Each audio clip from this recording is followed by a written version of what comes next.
Thanks, Jess.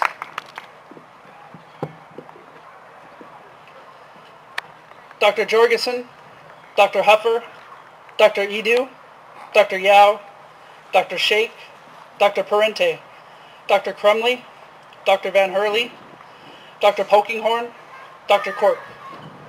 When I was growing up, I could recite my doctors like most of my friends could recite the players from their favorite baseball or football teams. I was a medical expert by the time I was 15, not from thick textbooks or the hallowed halls of medical school, but from being a patient. I have almost 34 years of medical experience and survivorship, but I never thought I'd make it this far. I'm not supposed to be here. I'm waiting for somebody to come out with a hook and pull me off stage, waking me up from this dream. I was given 18 months to live when I was 6 months old in 1976 after I was diagnosed with neuroblastoma on the left side of my neck. The choice of treatment was left to my parents. Do nothing or authorize radiation treatments. The doctors weren't sure, but they didn't expect me to make it past 18 months if they did nothing. They said the prognosis was better if I had radiation, but it would be difficult and cause lots of side effects. My parents chose the radiation treatments, reasoning that it gave me the best chance to live. It might have saved my life, but it most likely caused thyroid cancer. I was diagnosed when I was 15, a sophomore in high school. Instead of playing doubles in the tennis playoffs, I was in the hospital having a thyroidectomy. I had more radiation a couple months later. When I was 21, 2 months after I graduated from college, I was diagnosed with a recurrence of the thyroid cancer. I had more radiation to treat the recurrence, but unfortunately, still not enough to make me glow in the dark. I never wanted to talk or even think about cancer. I buried the feelings that I had about being sick, trying to forget about everything so I could move forward. After having cancer 3 times, I struggled with trusting and feeling comfortable with my body. I stayed that way for many, many dark years. I trudged through life, head down, feet shuffling, just existing. A few years after the last bout with thyroid cancer, I felt like something was missing. I read an article in the San Jose Mercury News about a young adult patient and survivor support group called Healthy Young Attitude, or HYA. HYA is an ACS program that provides support for the underserved young adult cancer patient and survivor population. I'm still really not sure why, but I felt compelled to attend the HYA meetings, though I barely spoke for the first year's worth of meetings. I slowly became more comfortable with sharing my story and decided to get more involved in the cancer advocacy community. My experience with HYA started me on the path of advocacy that has led me to become involved with several incredible organizations that offer support for patients and survivors. I'm on the board of advisors of Yoga Bear, a nonprofit that brings yoga to the cancer community. I'm on the leadership council for Cancer Support Community Silicon Valley, formerly known as the Wellness Community Silicon Valley, that works in conjunction with ACS to provide support and education for cancer patients, survivors, families, and caregivers. I'm proud to say that after 3 years of hard work, we just opened our doors a few days ago and will now offer psychosocial support and services for those in need. My bouts with cancer have made me realize how important psychosocial support is for patients and survivors, as well as for our caregiver teams. Cancer Support Community Silicon Valley will provide that support to those in need in our area. I'm also part of a nationwide grassroots network of advocates for the National Coalition for Cancer Survivorship, advocating for quality cancer care for all patients and survivors, and empowering them to become advocates for themselves. I still faithfully attend HYA meetings and have trouble saying no to any cancer advocacy opportunities, hence on why I'm up here. Now I'm honored to be here to help raise money and awareness for ACS to continue the fight against cancer. So why am I still here? Why have I celebrated 30-something birthdays since my first diagnosis? All of the credit goes to my parents. Oh, God. Raising a sick infant and then teenager and then young adult was on-the-job training, a trial by fire. There was no instruction manual, no Raising a Sick Kid for Dummies book. It must have been a lonely time for them, not knowing anyone who'd ever walked in their shoes before them. They made their decisions about me based on gut feeling. They heard the doctor's recommendations but listened with their hearts. They could have given up when they were told their 6-month-old baby wasn't expected to make it another 18 months. They didn't. They fought for me. They learned the right questions to ask, the right people to trust, the right decisions to make. They guided me through 2 more fights with cancer in my teens and early 20s, learning more about the human body than they probably ever wanted to know. Their whole goal was to get me from one stage of life to the next, unscathed. I'm here now because they taught me to fight, to never give up.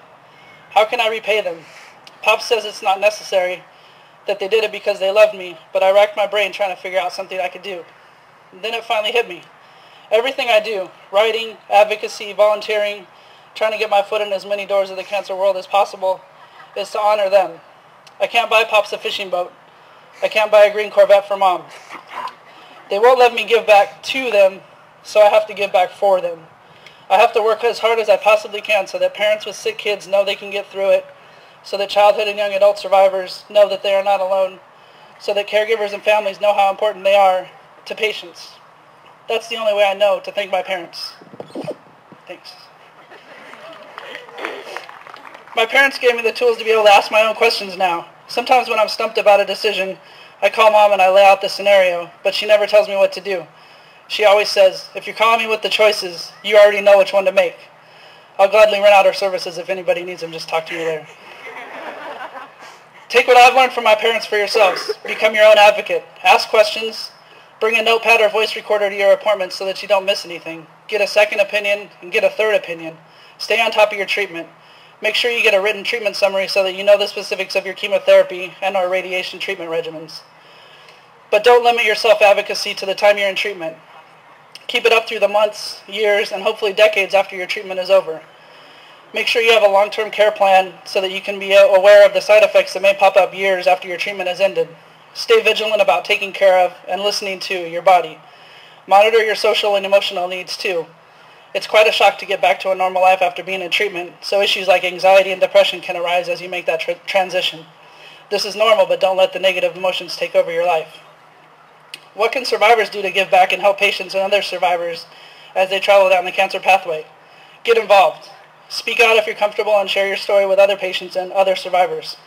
You don't have to get up on a stage in front of hundreds of people to do that, and I might not even recommend that.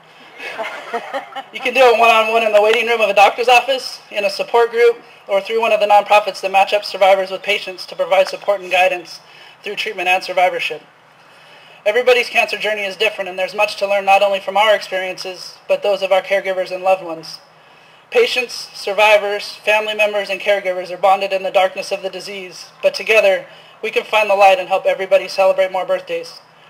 Take my advice as wisdom from an old survivor. I never thought I'd get old enough to be wise, but hopefully my experiences can be helpful to some of you. Battling cancer isn't easy. It's a struggle. Being here today means you've already joined the fight by lending your support. It's difficult to put into words how much it means to have support when you're going through treatment or trying to get your life back on track. Thank your family, your caregivers, your friends, and everybody on your team who journeyed through the darkness with you. Without a team, the struggle is infinitely more difficult. Family members, friends, and caregivers don't get enough credit for their roles in helping us through the tough times. It's not easy for them, since they have even less control over the situation than we do, so they deserve our thanks, especially today. While you're out on the course today, ask questions of everybody wearing these purple shirts, but respect the fact that not all of us are willing to share our stories. It took me almost 30 years to be able to share my story, and though I'm not completely comfortable with it, it gets easier every time I talk about it. I'm not sure I'll ever be completely comfortable with my medical history, but I stand before you grateful. Not grateful that I had cancer, but grateful for all the people on my team who supported me and helped me get to where I am today. I can speak casually of my battles with cancer, but that doesn't mean I've learned to live harmoniously with it. I've only been cancer-free for 6 months, the first 6 months of my life. Those probably don't even really count because the neuroblastoma tumor was almost certainly growing then, but it just hadn't been found. I don't remember what it's like to not have cancer. It is, and always will be, a part of my life, but that doesn't mean I have to like it. I wish I wasn't cast this lot in life, but it would be a waste if I didn't try to make some good come from it. Why does my story resonate so much with people? I wish it didn't. I wish I didn't have a story to tell. But I'm still here, still adding chapters to my story, still fighting, still trying not to miss out on anything. I'm lucky to have the opportunity to share my story with you today, but I'm not alone up here. I'm here for my family and friends, for my fellow survivors, for the people currently undergoing treatment, for the countless people we've lost in the fight. I'm merely a spokesperson so that there aren't thousands of people up here talking to you all at the same time. Enjoy yourselves today, learn from those of us wearing purple shirts, and thank a caregiver or a loved one. Together, we can fight cancer and make sure more birthdays are celebrated and more people join the ranks of survivors. Thank you for your time. Have fun out there.